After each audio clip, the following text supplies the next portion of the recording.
Eric Richardson with us, the head coach at Hanover area. Coach, let's talk about the guys coming back this year. It's your first year as a head coach. Yep. And some of those kids are your own kids. Yeah, they you are, got right? three of them. Yeah, so triplets on it, yeah. what's that like to have the ability to coach your own kids? There's always positives and always there's some challenges. Yeah, you get the extra time with them, right? You get to be on the sidelines, special moments. But at the same time, you find yourself that you are harder on them. I do hold them at a higher standard but they unfortunately for them, when they go home, they got to listen to me. We talk football on the way home and on the way there. So yeah, it's a pleasure.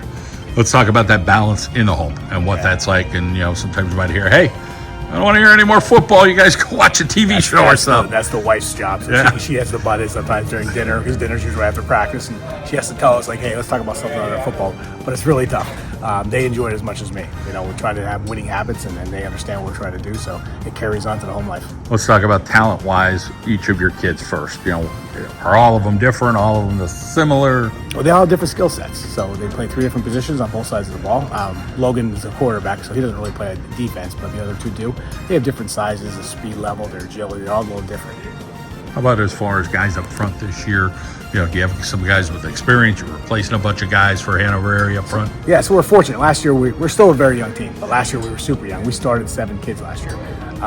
7 freshmen in one game. So we bring them back just about every one of them. We only have to replace one O-lineman from last year.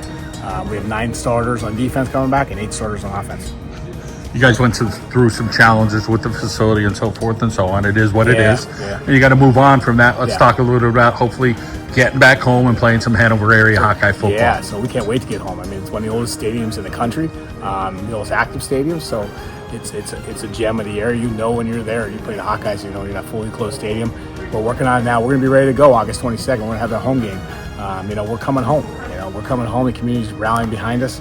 The kids are excited to have a locker room. It was tough last year. A lot of challenges, having 10 road games, but we're ready to play. First game's at home. You got a bunch of tough kids. You got some athletes.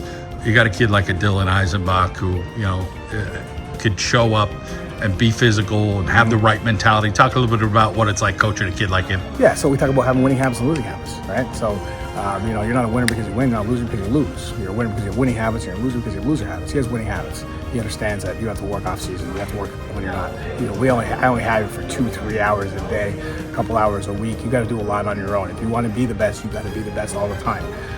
Difference between good and great is hard work. Great people don't get tired. Great people don't get tired.